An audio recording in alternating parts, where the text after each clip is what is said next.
In 1 week, Donald Trump tried to punish his enemies, bully our allies, and bend the Constitution. He failed at all three. A federal judge he appointed himself publicly humiliated his hand-picked prosecutor and forced her out in disgrace. The Supreme Court slammed the brakes on his attempt to fire a Federal Reserve governor, and his threat to take Greenland by military force collapsed so fast it left global markets reeling. This wasn't just a bad week. This was a stress test of American institutions, and Trump lost. Let me show you exactly what happened. The first collapse centered on Lindsay Halligan. Trump made her the interim U.S. Attorney for the Eastern District of Virginia in September 2025. She had zero prosecutorial experience, none. Her entire background was as Trump's personal defense lawyer in the classified documents case. But Trump wanted her there because she was loyal, and she proved it immediately. Within days, Halligan signed an indictment against former FBI Director James Comey, with hours left before the deadline expired. Then she indicted New York Attorney General Letitia James for mortgage fraud. Both were Trump's political enemies. Notice the pattern here. A federal judge ruled in November that her appointment was illegal. It violated the Constitution. Both indictments got thrown out. But Halligan kept using the U.S. Attorney title anyway, as if the ruling didn't exist. That's when Judge David Novak stepped in. Here's what makes this devastating. Novak was appointed by Trump.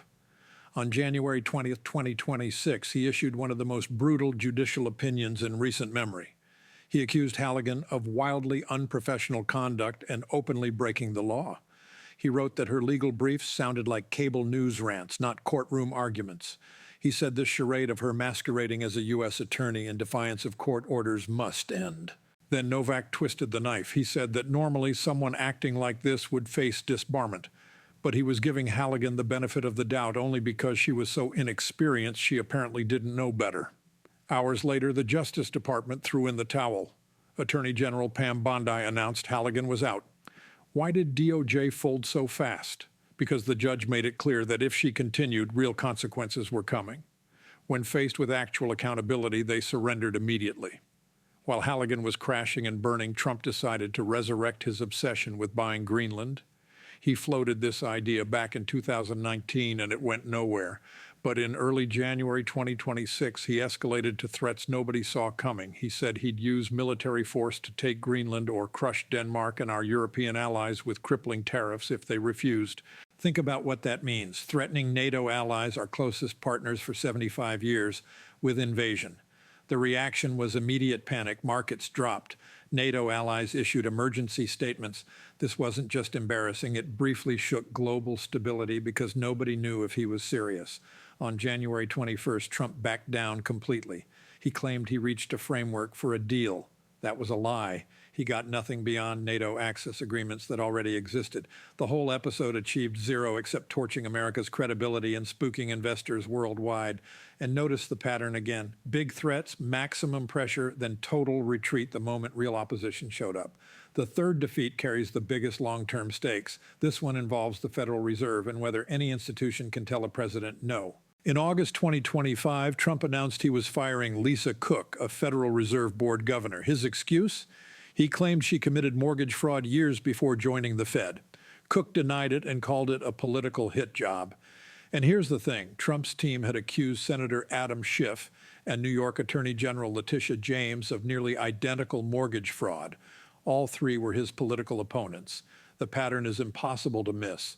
But this wasn't just about Cook. In 113 years, no president had ever fired a sitting Fed governor.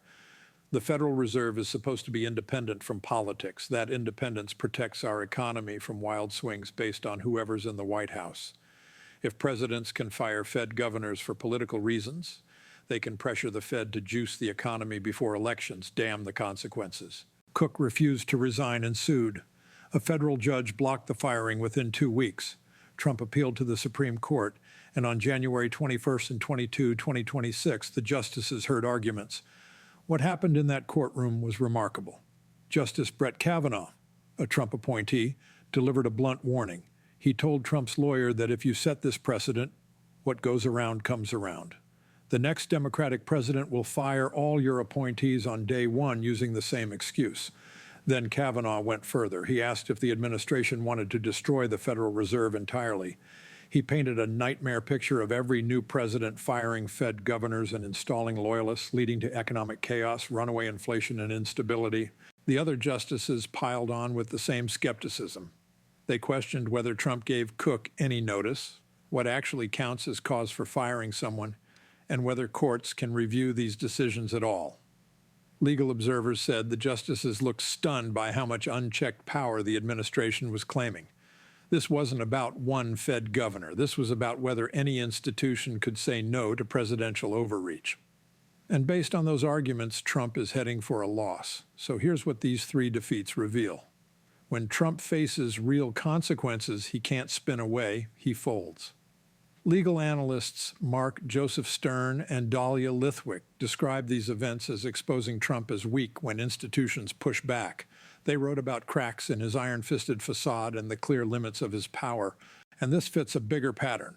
By early 2026, Trump's administration faced over 600 lawsuits. They've lost roughly 70% of them. Even judges Trump appointed are saying no when his actions cross legal lines.